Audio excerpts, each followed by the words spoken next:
Imagine this. You wake at dawn, the air thick with silence. The world outside is still asleep, but you are already walking. Not toward anything, not away from anything, just walking. No destination, no companion, no reason except the raw, unshakable need to move. Your feet know the path before your mind does. The streets are empty, the sky a bruise of fading stars. And with every step, a question gnaws at you, quiet but relentless.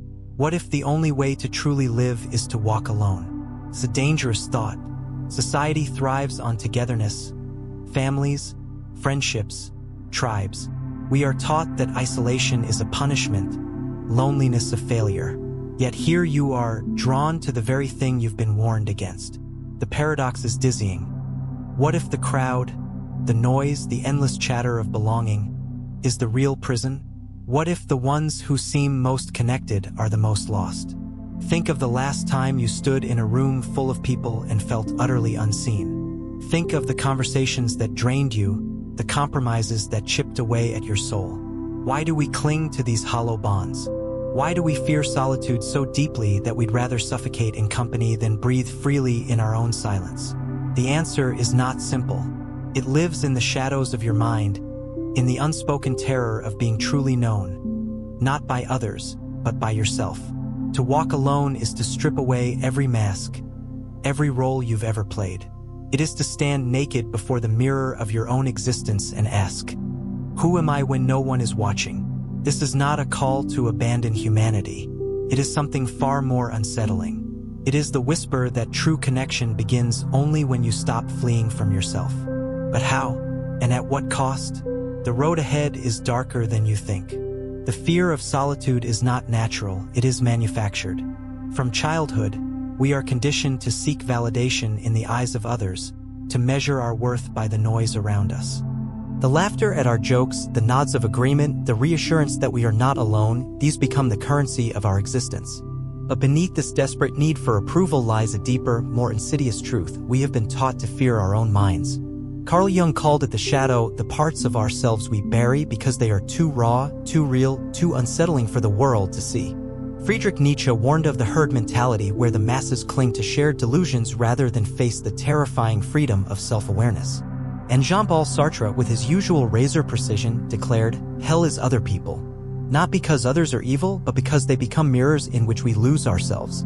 Think about it. When was the last time you sat in true silence, without distraction, without the reflex to reach for your phone or drown the emptiness in chatter?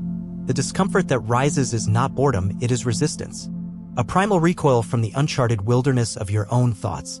Society has trained you to treat solitude like a vacuum, something to be filled at all costs. But what if the void is not the enemy?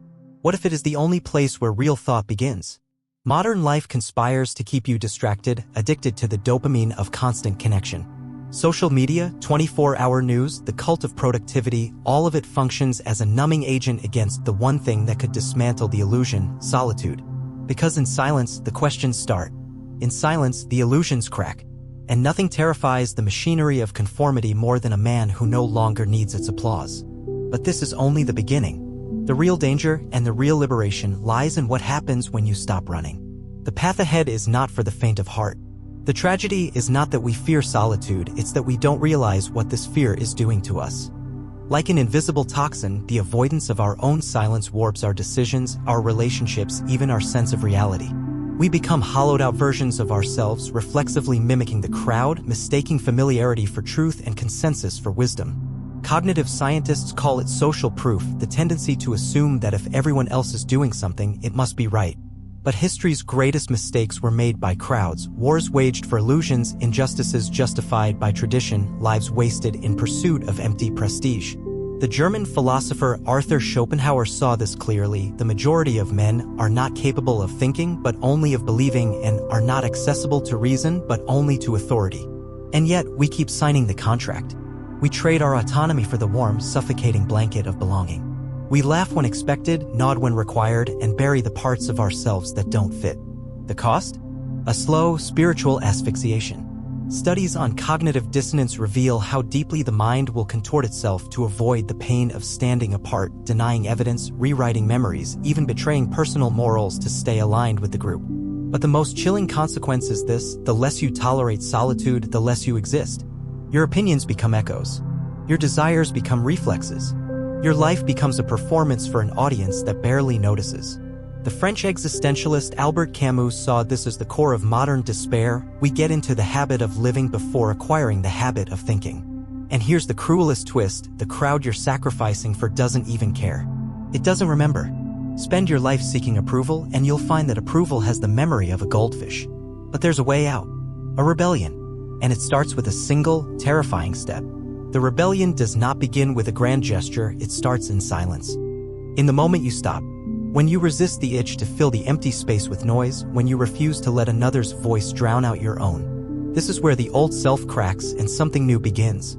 History's most radical thinkers were not those who shouted the loudest, but those who dared to step away. Nietzsche left his university post and wandered the Alps, writing in solitude. Emily Dickinson sealed herself in her room, turning isolation into poetry.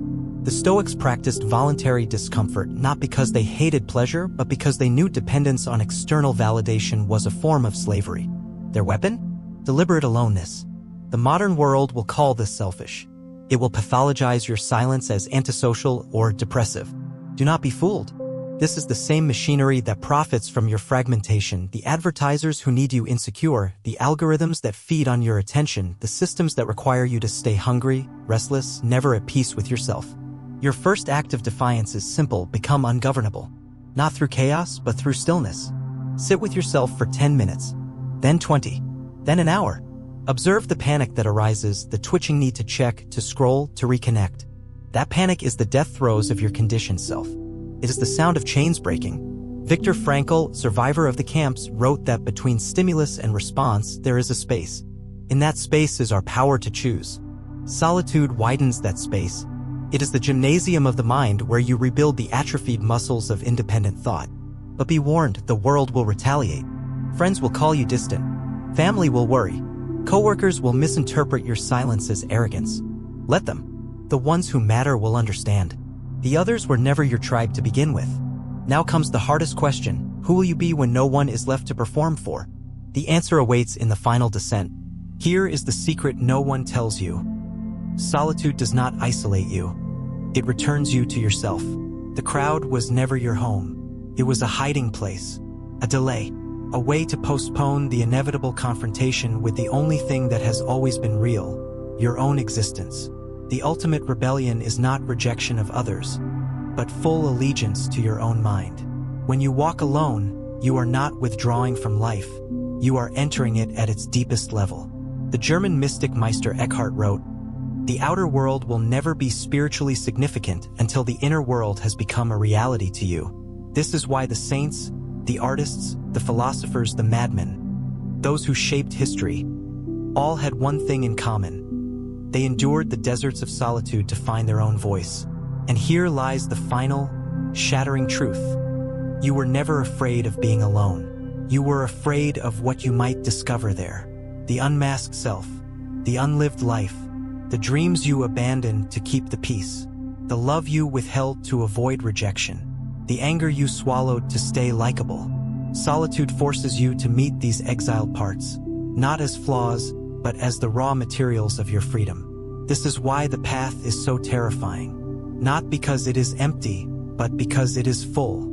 Full of the self you were meant to be before the world told you who to become. So walk. Walk until the voices of others fade. Walk until your own voice is the only thing left. And when you finally stop, when you turn and face the life you've built, the relationships you've chosen, the work you've dedicated yourself to, you will ask the only question that matters. Is this mine, or did I inherit it? The answer will rewrite everything. Now breathe. The road is yours.